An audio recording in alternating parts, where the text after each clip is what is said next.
हे friends, very good morning दोस्तों। आज बात करेंगे एक ऐसी कंपनी के बारे में जिसका अगर मैं बैटरी सेगमेंट देखा जाए तो एक मोनोपोली है कुछ बैटरीज में इनकी, और वर्ल्ड लेवल पर भी इनके पास में बहुत एक ब्रांडेड बैटरी भी इसमें। और जैसा कि आपको पता है कि ईवी सेक्टर में एक अच्छी खासी ग्रोथ देखने को हमें मिल रही है, और वहाँ पर इस कंपनी एक बहुत बड़ा रोल निभा सकती है। और इसका बिजनेस सिर्फ बैटरी से नहीं दोस्तों, डिफेंस इलेक्ट्रॉनिक्स से, रेलवे इलेक्ट्रॉनिक्स से, ई मोबिलिटी से और एरोस्पेस से भी इनका बिजनेस आता है। तो कंपनी का नाम है दोस्तों HBL इंजीनियरिंग लिमिटेड। अगर इस कंपनी की स्थापना दोस्तों 1983 ईस्वी में हुई थी, और बाद में 2024 में इसका नाम HBL पावर सिस्टम लिमिटेड से बदलकर HBL इंजीनियरिंग लिमिटेड कर दिया गया।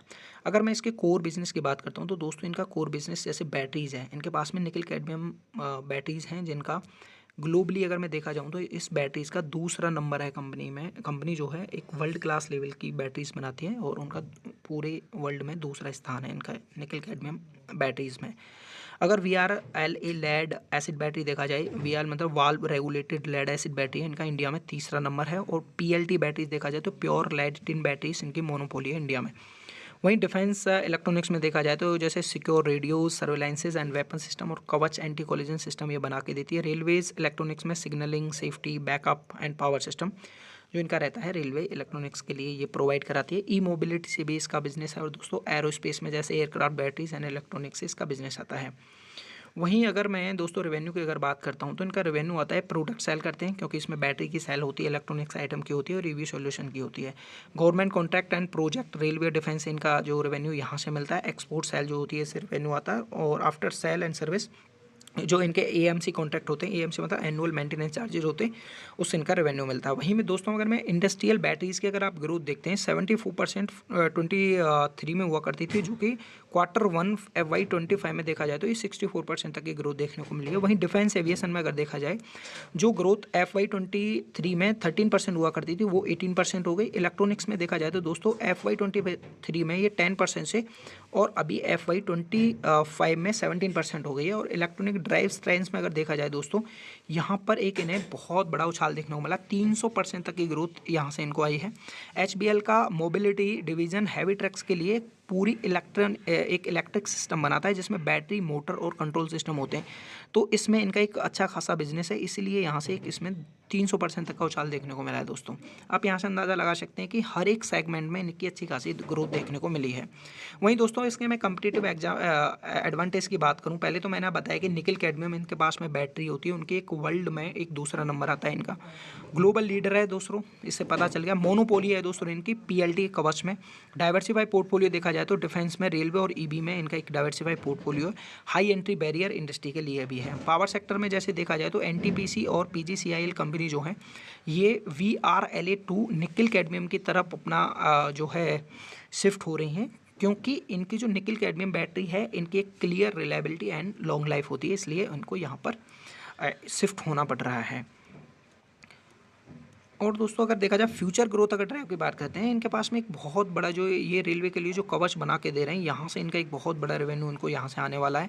Heavy EV trucks adaption and mining logistic, यहाँ से भी इनको एक मैंने बताया ई मोबिलिटी से अगर देखा जाए तो 300% तक का हमें यहाँ से रेवेन्यू बढ़ता हुआ इनका दिखाई दे रहा है। राइजिंग डिमांड फॉर, आपको पता है टेलीकॉम और डाटा सेंटर की डिमांड बढ़ रही है डे बाई डे, तो वहाँ पर भी इनको क्या है, इनकी जो बैटरीज हैं डाटा सेंटर में एक स्टोरेज का बहुत बड़ा वहाँ पर इनका यूज किया जाएगा, तो वहाँ से इनको एक अच्छी खासी ग्रोथ देखने को मिलेगी दोस्तों। डिफेंस सेक्टर बूस्ट अंडर आत्मनिर्भर भारत के अंदर आपको पता है डिफेंस सेक्टर भी बूस्ट करने वाले हैं, और एक्सपोर्ट एक्सपेंशन कंपनी कर रही है। दोस्तों अगर आपको वीडियो अच्छा लग रहा हो तो वीडियो को लाइक शेयर करना ना भूलिएगा, और चैनल को सब्सक्राइब कर दिए। की रेशियोज़ की अगर बात करता हूँ तो दोस्तों इनको एक प्रॉब्लम कहाँ पर है की रिस्क में अगर आप देखते हैं तो रॉ मटेरियल डिपेंडेंसी एक तो कंपनी के पास में, गवर्नमेंट के कॉन्ट्रैक्ट डिले हो सकते हैं, हाई वर्किंग कैपिटल नीड्स होती है ऐसे बिजनेस में, ग्लोबल EV बैटरी कंपटीशन भी इन्हें देखने को मिल सकता है, ये इसके रिस्क हैं।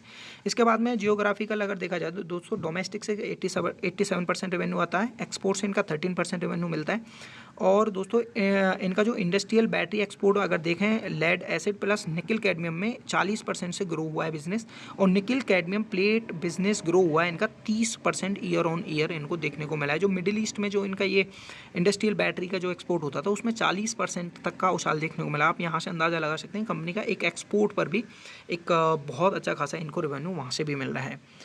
और आगे अगर दोस्तों हम देखेंगे, अगर मैं इसके चार्ट की बात करता हूँ तो एक समय था दोस्तों 2022 में कंपनी का प्राइस 100 रुपये चल रहा था और अभी ये 900 रुपये पहुँच गया। आप देखेंगे 3 साल के अंदर कंपनी ने 5x तक का रिटर्न हमें यहाँ से देखने को मिल रहा है। तो आप यहाँ से अंदाज़ा लगा सकते हैं कि कंपनी के पास में कितनी अच्छी खासी बिजनेस की वजह से एक अच्छा खासा उछाल कंपनी में देखने को मिला है। और यहाँ से ये कंपनी और आगे, क्योंकि इसके पास में एक अच्छी खासी एक्सपेंशन प्लान है, यहाँ से एक अच्छी खासी हमें बढ़त देखने को मिलेगी। वहीं में PLT दोस्तों ये वाली जो है इनकी हर जगह डिमांड हमें काफ़ी देखने को मिली है। HBL पावर सिस्टम अगर देखा जाए तो PLT batteries expanding its customer base and investing in the new processing product variants. Defence adoption में भी इस बैटरीज की काफ़ी डिमांड देखने को मिली।